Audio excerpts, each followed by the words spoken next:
ನಿಮ್ಮ ಪ್ರೀತಿಯ ನಂದಿನಿ ಗೌಡ. ಸೊ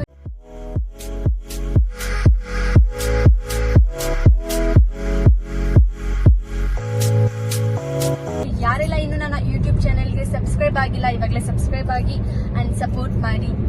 ಇವತ್ತಿನ ವಿಶೇಷ ಏನಪ್ಪಾ ಅಂತ ಅಂದ್ರೆ, ಸೊ ನಾವು ಮದ್ವೆ ಆಗಿ 1 ತಿಂಗಳಾಗಿದೆ. ಆ 1 ತಿಂಗಳು ಎಷ್ಟು ಬೇಗ ಆಗಿದೆ ಅಂದ್ರೆ, ನಾವಿನ್ನು ನಿನ್ನೆ ಮೊನ್ನೆ ಮದ್ವೆ ಆಗಿದ್ದೀವೇನೋ ಅನ್ನೋ ತರ ಅನಿಸ್ತಿದೆ. ಆದ್ರೆ ಇವತ್ತಿಗೆ 1 ತಿಂಗಳಾಗಿದೆ. ತುಂಬಾ ಖುಷಿ ಆಗ್ತಿದೆ. ಸೊ ಏನಕ್ಕಪ್ಪ ಅಂತ ಅಂದ್ರೆ, ಈ 1 ತಿಂಗಳು ತುಂಬಾ ತುಂಬಾ ತುಂಬಾ ಖುಷಿ ಆಗಿದೀವಿ. ಸೊ ಇದೇ ಖುಷಿ 1 ತಿಂಗಳಲ್ಲ, 1 ವರ್ಷ ಹೋಗಿ 100 ವರ್ಷ ಇರ್ಲಿ ಅಂತ. ಸೊ ನೀವೆಲ್ಲ ಆಶೀರ್ವಾದ ಮಾಡಿ. ನಿಮ್ ಪ್ರೀತಿ ಹಾಗೂ ಸಪೋರ್ಟ್ ಯಾವಾಗ್ಲೂ ಹೀಗೆ ಇರ್ಲಿ. ಏನಕ್ಕೆ ತುಂಬಾ ಖುಷಿ ಆಗ್ತಿದೆ ಅಂತ ಅಂದ್ರೆ, ಸೊ ನನಗೆ ಹೇಗ್ ಸಪೋರ್ಟ್ ಮಾಡ್ತಿದ್ದೀರಾ ಅದೇ ರೀತಿ ಸೊ ನಮ್ಮ ಹಸ್ಬೆಂಡ್ಗೂ ತುಂಬಾ ಸಪೋರ್ಟ್ ಮಾಡ್ತಿದ್ದೀರಾ.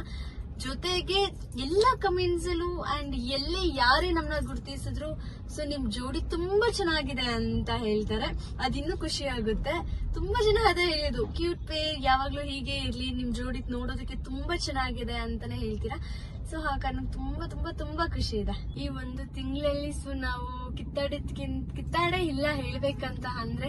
ಏನಕ್ಕೆ ಅಂದ್ರೆ, ನಾವು ಲವ್ ಮಾಡ್ಬೇಕಾದ್ರೆ ಎಷ್ಟು ಕಿತ್ತಾಡ್ತಿದ್ದೋ ಅಂದ್ರೆ, ನಾವು ಮದ್ವೆನೇ ಆಗಲ್ವೇನೋ ಅನ್ನೋ ರೇಂಜಿಗೆಲ್ಲ ಕಿತ್ತಾಡ್ತಾ ಇದ್ದೋ. ನಾಯಿ ಕಚ್ಚಾಡೋ ತರ ಕಚ್ಚಾಡ್ತಿದ್ದೋ. ಆದ್ರೆ ಈಗ ಮದ್ವೆ ಆದಾಗಿಂದ ಒಂದ್ಸಲನೂ ನಾವು ಜಗಳನೇ ಹಾಡಿಲ್ಲ. ಅಂದ್ರೆ ಕಚ್ಚಾಡೋದು ಇನ್ ದ ಸೆನ್ಸ್ ಕೋಳಿ ಜಗಳ, ಸುಮ್ನೆ ಸಣ್ಣ ವಿಚಾರಕ್ಕೆ ಜಗಳ ಮಾಡೋದು, ಕೋಪ ಮಾಡ್ಕೊಳ್ಳೋದು, ಆಮೇಲೆ ರಾಜಿ ಆಗೋದು, ಇದೆಲ್ಲ ತುಂಬಾ ಇರ್ತಾ ಇತ್ತು. ಬಟ್ ಏನೋ ಮದ್ವೆ ಆದಾಗಿಂದ ಜಗಳ ಆಡ್ತಾನೆ ಇಲ್ಲ, ಜಗಳ ಆಡ್ಬೇಕು ಅಂತಾನು ಅನ್ಸ್ತಾ ಇಲ್ಲ. ಲವ್ ಮಾಡ್ಬೇಕಾದ್ರೆ ಜಾಸ್ತಿ ದಿನ ಎಲ್ಲ ಗ್ಯಾಪ್ ಕೊಡ್ತಿರ್ಲಿಲ್ಲ ಮಾತಾಡ್ದಲೆ. ಇವತ್ತು ಕಿತ್ತಾಡಿದ್ರೆ ಇವತ್ ನೈಟ್ ಅಷ್ಟಲ್ಲಿ ಒಂದಾಗ್ತದೆ, ಇಲ್ಲಾಂದ್ರೆ ನಾಳೆ ಮಾರ್ನಿಂಗ್ ಒಳಗಡೆ ಒಟ್ನಲ್ಲಿ ನಾನೇ ಜಾಸ್ತಿ ಸೋಲೋದು ಈ ವಿಷಯದಲ್ಲಿ. ಹೇಳ್ಬೇಕಂದ್ರೆ ಹೆಣ್ಮಕ್ಳು ಎಲ್ಲೂ ಸೋಲಲ್ಲ ಅಂತ ಹೇಳ್ತಾರೆ, ಆದ್ರೆ ನಮ್ಮ ಒಂದು ಪ್ರೀತಿ ವಿಚಾರ ಅಂತ ಬಂದ್ರೆ ಜಾಸ್ತಿ ಸೋತಿರೋದು ನಾನೇ. ಏನಕ್ಕೆ ಅಂತ ಅಂದ್ರೆ, ಈ ಜಗಳ ಎಲ್ಲ ಅವೆಲ್ಲ ಬೇಡ. ನಾವಿಬ್ರು ಇರೋ ಗಂಟ ಚೆನ್ನಾಗಿರ್ಬೇಕು, ಹೇಗಿದ್ರು ನಾವ್ ಇವ್ರನ್ನೇ ಮದ್ವೆ ಆಗೋದು ಅಂತ ನಮ್ಮ ಮೈಂಡ್ ಅಲ್ಲಿ ಇರ್ಬೇಕಾದ್ರೆ ಸೊ ಜಗಳ ಮಾಡ್ಕೊಂಡು ಅದನ್ನ ಸಾಧಿಸ್ಕೊಂಡು ನಾನಾ ಅನ್ನೋ ತರ ಇರೋದೆಲ್ಲ ಬೇಡ ಅನ್ನೋ ಕಾರಣಕ್ಕೆ ಹಂಗನ್ಬಿಟ್ಟು ನಾನೊಬ್ಳೆ ಅಲ್ಲ, ಇವರು ಕಾಂಪ್ರೋ ಆಗ್ತಿದ್ರು ಬೇಗ. ಬಟ್ ನಿಜ ಹೇಳ್ಬೇಕು ಅಂದ್ರೆ, ಮ್ಯಾಕ್ಸಿಮಮ್ ನಂಬರ್ ಆಫ್ ಟೈಮ್ಸ್ ಅಲ್ಲಿ ನಂದಿನಿನೇ ಸೋತಿರೋದು. ನಿಜ ಹೇಳ್ಬೇಕಂದ್ರೆ ನನಗೆ ಸ್ವಲ್ಪ ಆಟಿಟ್ಯೂಡ್ ಜಾಸ್ತಿ. ಏನಂದ್ರೆ ನಂದು ಏನಾದ್ರು ಒಂಚೂರು ತಪ್ಪಿಲ್ಲ ಅನ್ಸ್ಬಿಟ್ರೆ ಅವಳಾಗೆ ಮಾತಾಡೋವರೆಗೂ ನಾನು ಮಾತಾಡ್ತಿರ್ಲಿಲ್ಲ, ಮಾತಾಡ್ಬೇಕು ಅಂತಾನು ಅನ್ಕೊಂತಾ ಇರ್ಲಿಲ್ಲ. ಬೈ ಚಾನ್ಸ್ ಇವ್ರದ್ದು ತಪ್ಪಿದ್ರು ನಾನೇ ಮಾತಾಡ್ತಿದ್ದೆ ಗೊತ್ತಾ. ಸೊ ಏನಕ್ಕಂದ್ರೆ ಅದೊಂದು ಪ್ರೀತಿ ಅಂತಾರಲ್ಲ, ನಂಗೆ ಪ್ರೀತಿನ ಉಳಿಸ್ಕೊಂಡು ಹೋಗ್ಬೇಕು ಅನ್ನೋದಷ್ಟೇ ನನ್ನ ಮೈಂಡ್ ಅಲ್ಲಿ ಇದ್ದಿದ್ದು. ಜಗಳ ಆಡಿ ದೂರ ಆಗ್ಬೇಕು ಅನ್ನೋದೆಲ್ಲ ನಮ್ಮ ಮೈಂಡ್ ಅಲ್ಲಿ ಇರ್ಲೇ ಇರ್ಲಿಲ್ಲ.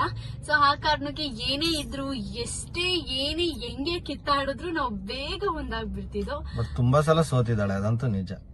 ಖುಷಿ ಇದೆ ತಾನೆ ನಿಮಗೆ? ಅದಕ್ಕೆ ನಾನ್ ಸೋತಿರೋದಕ್ಕೆ ಇವತ್ ನಾವ್ ಮದ್ವೆ ಹಾಕಿ ಇಲ್ಲಿರೋದು. ನಾನು ಇವ್ರ ತರನೇ ಹಠ ಸಾಧನೆ ಮಾಡಿದಿದ್ರೆ ಸೀರಿಯಸ್ಲಿ ನಾವ್ ಮದ್ವೆ ಆಗಕ್ಕೂ ಹೋಗ್ತಿರ್ಲಿಲ್ಲ, ಏನೂ ಇಲ್ಲ. ಸೊ ಅವತ್ ಸೋತಿರೋದಕ್ಕೆ ಇವತ್ತು ತುಂಬಾ ಖುಷಿ ಆಗಿದ್ದೀನಿ. ಅದಕ್ಕೆ ನಮ್ಗೆ ತುಂಬಾ ಖುಷಿ ಇದೆ. ಮದ್ವೆಗಿಂತ ಮುಂಚೆ ಹೇಗಿದ್ದೆ ಅದ್ ನನಗೆ ಗೊತ್ತಿಲ್ಲ, ಬಟ್ ಈಗ ಏನೋ ಚೇಂಜಸ್ ಆಗಿದ್ದೀನಿ. ಬಟ್ ಏನ್ ಚೇಂಜಸ್ ಅಂತ ನನಗೆ ಗೊತ್ತಿಲ್ಲ, ಏನೋ ಒಂದು ಗೊತ್ತಿಲ್ಲ, ಅದು ನನ್ ಮನ್ಸಲ್ಲಿ ಅನಿಸ್ತಿದೆ. ಮದ್ವೆಗಿಂತ ಹೇಗಿದ್ದೆ, ಮದ್ವೆ ಆದ್ಮೇಲೆ ಹೇಗಿದ್ದೀನಿ, ಸೊ ಎಲ್ಲೋ ಒಂದ್ ಕಡೆ ಏನೋ ಚೇಂಜಸ್ ಆಗಿದ್ದೀನಿ ಅಂತ. ಬಟ್ ಆ ಚೇಂಜಸ್ ಏನಪ್ಪಾ ಅಂತಂದ್ರೆ, ಹುಡುಗಿಯಿಂದ ಹೆಂಗ್ಸಾಗಿದ್ದಾಳೆ. ಆ ಚೇಂಜಸ್ ನನಗೆ ತುಂಬಾ ಖುಷಿ ಕೊಡ್ತಾ ಇದೆ. ಸೊ ಜೊತೆಗೆ ನಮ್ಮ ಅತ್ತೆ ಬಗ್ಗೆ ಹೇಳ್ಬೇಕಂದ್ರೆ ಮಾತೇ ಇಲ್ಲ, ನನ್ನಂತೂ ತುಂಬಾ ತುಂಬಾ ಚೆನ್ನಾಗಿ ನೋಡ್ಕೊಳ್ತಾರೆ. ಅಂಡ್ ಇನ್ನೊಂದು, ನಾನು ನಮ್ಮ ಅತ್ತೆನ ಅತ್ತೆ ಅಂತ ಕರೆಯೋದಿಲ್ಲ, ಅಮ್ಮ ಅಂತಾನೆ ಕರೆಯೋದು. ಬಟ್ ನಿಮಗೆ ಅಮ್ಮ ಅಂದ್ರೆ ನಮ್ಮಮ್ಮ ಅಂತ ಅನ್ಕೊಳ್ತಿರೋ ಕಾರಣಕ್ಕೆ ಅತ್ತೆ ಅಂತ ನಾನು ನಿಮಗೆ ಹೇಳ್ತಾ ಇರೋದು. ಬಟ್ ಅವ್ರನ್ನ ನಾನು ಯಾವತ್ತು ಫಸ್ಟ್ ಡೇ ಇಂದ ಇವತ್ತಿನವರೆಗೂ ಅಮ್ಮ ಅಂತಾನೆ ಕರೆದ್ರೂಡಿ, ಯಾವತ್ತು ಒಂದ್ಸಲನೂ ಅತ್ತೆ ಅಂತ ಕರೆದಿಲ್ಲ. ಬಟ್ ವಿಡಿಯೋದಲ್ಲಿ ಮಾತ್ರ ನಿಮಗೆ ಅತ್ತೆ ಅಂತ ಮೆನ್ಷನ್ ಮಾಡಿ ಹೇಳ್ತಾ ಇರೋದು. ಎಲ್ಲರಲ್ಲೂ ತುಂಬಾ ಸಪೋರ್ಟಿವ್ ಆಗಿದ್ದಾರೆ. ಒಂದ್ ವಿಡಿಯೋ ಮಾಡ್ಬೇಕಾದ್ರೆ ನಂಗೆ ಅವ್ರ ಮುಂದೆ ನಾಚಿಕೆ ಆಗ್ತಿರುತ್ತೆ. ಒಂದ್ ರೀಲ್ಸ್ ಮಾಡ್ಬೇಕಾದ್ರೆ ಆಗ್ಲಿ, ಒಂದು ಬ್ಲಾಗ್ ಸ್ಟಾರ್ಟ್ ಮಾಡ್ಬೇಕಾದ್ರೆ ಅವ್ರ ಜೊತೆ ವಿಡಿಯೋ ಮಾಡೋದಕ್ಕೆ ನನಗೆ ನಾಚಿಕೆ ಆಗ್ತಾ ಇರುತ್ತೆ ನಾರ್ಮಲ್ ಆಗಿ. ಏನಕ್ಕಮ್ಮ ನಾಚಿಕೊಳ್ತೀಯಾ ಅಂತ ನಮ್ಮ ಅತ್ತೆ ಇನ್ನೂ ನನಗೆ ತುಂಬಾ ಸಪೋರ್ಟಿವ್ ಆಗಿದ್ದಾರೆ. ತುಂಬಾ ಖುಷಿ ಇದೆ ನನ್ಗೆ. ಅವರು ಜಸ್ಟ್ ಇವಾಗ ನನ್ನ ಡ್ರಾಪ್ ಮಾಡಿ ಅವ್ರು ಸ್ವಲ್ಪ ಈಚೆ ಕೆಲಸ ಇದೆ ಅಂತ ಹೋದ್ರು. ನಾವು ಊರಿಗೆ ಹೋಗಿದ್ದೆ, ಊರಿಂದ ಜಸ್ಟ್ ಇವಾಗ ಬಂದೆ. ಇವತ್ತು ಅವ್ರಿಗೊಂದು ಸರ್ಪ್ರೈಸ್ ಇದೆ. ಬಟ್ ಆ ಸರ್ಪ್ರೈಸ್ ಏನಂತ ನಾನು ಇನ್ನೂ ಅವ್ರಿಗೆ ಹೇಳಿಲ್ಲ. ಬಟ್ ಜಸ್ಟ್ ಹೇಳಿದೆ ಮನೆಗೆ ಬನ್ನಿ, ಒಂದು ಸರ್ಪ್ರೈಸ್ ಇದೆ ಅಂತ. ಅವ್ರು ಬರೋದಿನ್ನು ತುಂಬ ಲೇಟ್, ಸಂಜೆ ಆಗ್ಬೋದು ಅಂದ್ಕೊಳ್ತೀನಿ. ಈಗ ಟೈಮ್ ಮೇ ಬಿ ಒಂದು 11-11:30 ಆಗಿದೆ. ಏನು ಸರ್ಪ್ರೈಸ್ ಅಂತ ನೀವು ವೆಯ್ಟ್ ಮಾಡಿ ಗೊತ್ತಾಗುತ್ತೆ. ಬಟ್ ಆ ಸರ್ಪ್ರೈಸ್ನ ನೀವು ನೋಡಿದ್ರೆ ತುಂಬ ಖುಷಿ ಪಡ್ತೀರಾ ಕೂಡ. ಆ್ಯಂಡ್ ನಿಮ್ಗೆ ಇಷ್ಟ ಆದವ್ರಿಗೆ ಆ ಸರ್ಪ್ರೈಸ್, ಆ ಗಿಫ್ಟ್ನ ನೋಡಿ ನೀವು ಸಹ ಅವ್ರಿಗೆ ಸರ್ಪ್ರೈಸ್ ಕೊಡ್ಬೇಕಂತ ಅನ್ಕೊಳ್ತೀರಾ ಅಂತ ನಾನು ಎಕ್ಸ್ಪೆಕ್ಟ್ ಮಾಡ್ತಾ ಇದ್ದೀನಿ. ಸೊ ನಾನು ತುಂಬ ವೆಯ್ಟ್ ಮಾಡ್ತಾ ಇದ್ದೀನಿ, ಅವ್ರು ಬರೋದನ್ನೇ ವೆಯ್ಟ್ ಮಾಡ್ತಾ ಇದ್ದೀನಿ. ಬಿಕಾಸ್ ಆ ಸರ್ಪ್ರೈಸ್ನ ಅವರಿಗೆ ಕೊಡೋದಕ್ಕೆ.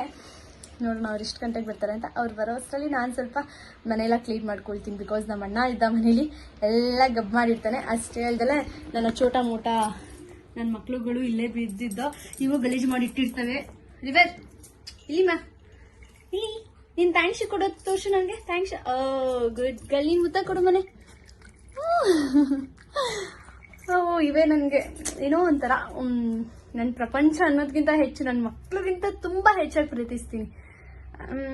ಅಂದರೆ ಇನ್ನೂ ಮಗು ಎಲ್ಲ ಆಗಿಲ್ಲ ನನಗೆ. ಮುಂದೆ ನನಗೆ ಫ್ಯೂಚರಲ್ಲಿ ಪಾಪು ಹೋದಾಗಲೂ ಅಷ್ಟೇ ಅವುಗಳಿಗಿಂತ ತುಂಬ ಚೆನ್ನಾಗಿ ಇವುಗಳನ್ನ ಅಷ್ಟೇ ಪ್ರೀತಿ ಮಾಡ್ತೀನಿ. ಅಂದರೆ ಮಕ್ಳಿಗಿಂತ ಹೆಚ್ಚಾಗಿ ಚೆನ್ನಾಗಿ ನೋಡ್ಕೊಳ್ತೀನಿ ಅಂತ ಹೇಳ್ತಾ ಇರೋದು. ಅಷ್ಟು ಪ್ರೀತಿ ಇವು ಕೂಡ ನಮಗೆ ಕೊಡ್ತಿದ್ದಾವೆ. ಆ ಕಾರಣಕ್ಕೆ ಇವಾಗ ನಾನು ಬಂದಿದ ತಕ್ಷಣ ಎಷ್ಟು ಖುಷಿಯಾಗಿದ್ದೋ ಅಂದರೆ 10 ಮಿನಿಟ್ಸ್ ನನಗೆ ಸರ್ಪ್ರೈಸ್ ಕೊಡ್ತೀನಿ ಅಂತ ಹೇಳಿದ್ನಲ್ಲ. ಸೊ ಇವಾಗ ಅವ್ರಿಗೆ ಸರ್ಪ್ರೈಸ್ ಕೊಡೋದಕ್ಕೆ ಅಂತ ಕರ್ಕೊಂಡು ಹೋಗ್ತಾ ಇದ್ದೀನಿ. ನೋಡೋಣ ಏನು ಸರ್ಪ್ರೈಸ್ ಅಂತ ವೆಯ್ಟ್ ಮಾಡಿ ನೋಡಿ. ಸರ್ಪ್ರೈಸ್ ಅಂತ ಹೇಳಿದ್ನಲ್ಲ, ಸೊ ಆ ಸರ್ಪ್ರೈಸ್ನ ಕೊಡೋದಕ್ಕೆ ಅಂತ ಕರ್ಕೊಂಡು ಹೋಗ್ತಾ ಇದ್ದೀನಿ. ಸೊ ಟೆರೆಸ್ ಮೇಲಿರೋದು ಆ ಸರ್ಪ್ರೈಸು.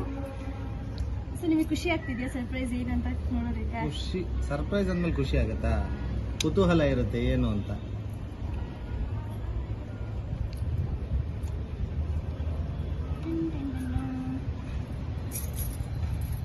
ಕಳ್ಳ ಇಲ್ಲೇ ನೋಡ್ಬೋದಾ? ಬನ್ನಿ.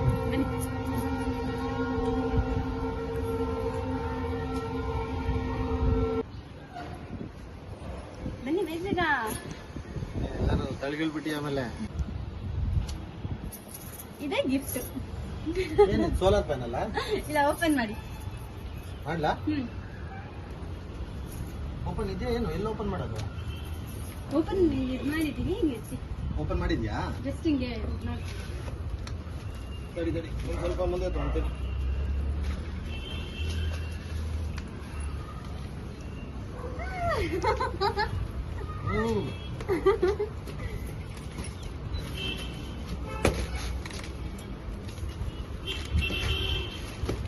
Photo frame. ಇಷ್ಟು ದೊಡ್ಡ ಫ್ರೇಮ್ ನೋಡಿದ್ದೀರಾ ಎಲ್ಲಾದ್ರೂ ನೀವು? ಮತ್ತೆ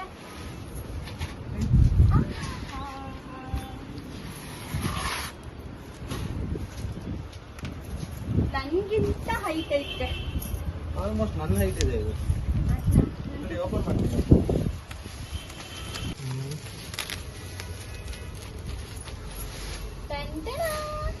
ಚೆನ್ನಾಗಿದ್ಯಾ? ಸೂಪರ್ ಆಗಿದೆ. ನನಗಂತೂ ತುಂಬಾ ಖುಷಿ ಆಯ್ತು. ಆಲ್ಮೋಸ್ಟ್ ನನ್ನ ಹೈಟಿಗೆನೆ ಇದೆ. ನಿಮ್ಗೂ ಇಷ್ಟ ಆಯ್ತಲ್ವಾ? ಸೊ ನಾನು ಅವಾಗಲೇ ಹೇಳಿದ್ದೆ ಒಂದು ವಿಡಿಯೋದಲ್ಲಿ. ಸೊ ಈ ಒಂದು ಗಿಫ್ಟ್ ನ ನೀವು ನೋಡಿ ನೀವು ಬೇರೆ ಯಾರ್ಯಾರು ಕೊಡ್ಸ್ಬೇಕಂತ ಇಷ್ಟಪಟ್ಟೆ ಪಡ್ತೀರಾ ಅಂತಾನೆ ಹೇಳಿದ್ದು. ಸೊ ತುಂಬಾ ಚೆನ್ನಾಗಿದೆ, ತುಂಬಾ ಇಷ್ಟ ಆಯ್ತು. ನಿಮ್ಗೆ ಹೇಗೆ ಅನಿಸ್ತು? ನನಗಂತೂ ತುಂಬಾ ಅಂದ್ರೆ ತುಂಬಾ ಇಷ್ಟ ಆಯ್ತು. ಯಾಕಂದ್ರೆ ನನ್ನ ಲೈಫಲ್ಲಿ ಒಂದು ಮೆಮೊರೇಬಲ್ ಗಿಫ್ಟ್. ಯಾಕಂದ್ರೆ ಯೂಶುವಲ್ ಆಗಿ ಎಲ್ಲ ಗಿಫ್ಟ್ ಕೊಡ್ತಾರೆ, ಅವ್ರಿಗೆ ಇಷ್ಟ ಬಂದಂಗೆ ಒಂದು ಚಿಕ್ಕ ಫೋಟೋ ಫ್ರೇಮು ಅಥವಾ ಮತ್ತೊಂದು ಈ ಥರ ಎಲ್ಲ ಗಿಫ್ಟ್ ಕೊಡ್ತಾರೆ. ಬಟ್ ನನ್ನ ಹೈಟಿಗೆ ಕರೆಕ್ಟಾಗಿ, ನಾನು ಆಲ್ಮೋಸ್ಟ್ ಒಂದು 2 ಇಂಚ್ ಹೆಚ್ಚು ಕಮ್ಮಿ ಇದೆ ಅಷ್ಟೇ, ನನ್ನ ಹೈಟಿಗೆ ಮ್ಯಾಚ್ ಆಗುವಂಥದ್ದು ಫೋಟೋ ಫ್ರೇಮ್ ಕೊಟ್ಟಿದ್ದಾಳೆ ನನ್ನ ವೈಫು. ತುಂಬಾ ಖುಷಿ ಆಯ್ತು. ಸೊ ಫಸ್ಟ್ ಮಂತ್ ವೆಡ್ಡಿಂಗ್ ಆನಿವರ್ಸರಿಗೆ ನಮ್ಮ ಹಸ್ಬೆಂಡ್ಗೆ ಕೊಡ್ತಾ ಇದ್ದೀನಿ. Thank you so much. 2 inch ಹೆಚ್ಚು ಕಮ್ಮಿ ಇದೆ ಅಷ್ಟೇ, ನನ್ನ ಹೈಟಿಗೆ ಮ್ಯಾಚ್ ಆಗುವಂಥದ್ದು ಫೋಟೋ ಫ್ರೇಮ್ ಕೊಟ್ಟಿದ್ದಾಳೆ ನನ್ನ ವೈಫು. ತುಂಬಾ ಖುಷಿ ಆಯ್ತು. ಸೊ ಫಸ್ಟ್ ಮಂತ್ ವೆಡ್ಡಿಂಗ್ ಆನಿವರ್ಸರಿಗೆ ನಮ್ಮ ಹಸ್ಬೆಂಡ್ಗೆ ಕೊಡ್ತಾ ಇದ್ದೀನಿ. Thank you so much. ನೋಡಿದ್ರಲ್ಲ ಏನ್ ಗಿಫ್ಟ್ ಕೊಟ್ಟೆ ಅಂತ. ಸೊ ನನಗೂ ತುಂಬಾ ಖುಷಿ ಆಯ್ತು ಫ್ರೇಮ್ ನೋಡಿ. ನಮ್ಮ ಮನೆಯವರು ಅಷ್ಟೇ ತುಂಬಾ ಖುಷಿ ಪಟ್ರು ಈ ಫ್ರೇಮ್ನ ನೋಡಿ. ಬಿಕಾಸ್ ತುಂಬಾ ದೊಡ್ಡದಾಗಿದೆ. ನೀವೇ ನೋಡ್ಬೋದು ಅವ್ರ ಹೈಟ್. ನಿಮಗೆ ಫೋಟೋದಲ್ಲಿ ವಿಡಿಯೋದಲ್ಲಿ ತುಂಬಾ ಚಿಕ್ಕದಾಗಿ ಕಾಣ್ತಿರ್ಬೋದು, ಬಟ್ ಅವರ ಹೈಟ್ ಅಷ್ಟುದ್ದ ಇದೆ ಫ್ರೇಮು. ಈ ಒಂದು ಫ್ರೇಮ್ನ ನಾನು ದಿ ಆಶಾ ಕ್ರಾಫ್ಟ್ ಅಂತ ಆ ಪೇಜಲ್ಲಿ ಬೈ ಮಾಡಿದ್ದು. ನೀವೇನಾದ್ರೂ ಯಾರಿಗಾದ್ರೂ ಸರ್ಪ್ರೈಸ್ ಆಗಿ ಗಿಫ್ಟ್ ಕೊಡ್ಬೇಕಂತ ಅನ್ಸಿದ್ರೆ ಸೊ ಆ ಪೇಜ್ನ ನಾನು ಮೆನ್ಷನ್ ಮಾಡ್ತೀನಿ ಇನ್ಸ್ಟಾಗ್ರಾಮಲ್ಲಿ. ಸೊ ಹೋಗಿ ಆ ಪೇಜ್ನ ವಿಸಿಟ್ ಮಾಡಿ. And thank you so much ಇಷ್ಟೊತ್ತು ನನ್ನ ವಿಡಿಯೋ ನೋಡಿದ್ದಕ್ಕೆ. ಆ್ಯಂಡ್ ಯಾರೆಲ್ಲ ಇನ್ನೂ ನನ್ನ ಯೂಟ್ಯೂಬ್ ಚಾನೆಲ್ಗೆ ಸಬ್ಸ್ಕ್ರೈಬ್ ಆಗಿಲ್ಲ ಇವಾಗಲೇ ಸಬ್ಸ್ಕ್ರೈಬ್ ಆಗಿ. ಆ್ಯಂಡ್ ಮಳೆ ಬರ್ತಿದೆ. Thank you, bye bye. Love you all. ಹೀಗೆ ಸಪೋರ್ಟ್ ಮಾಡ್ತಾ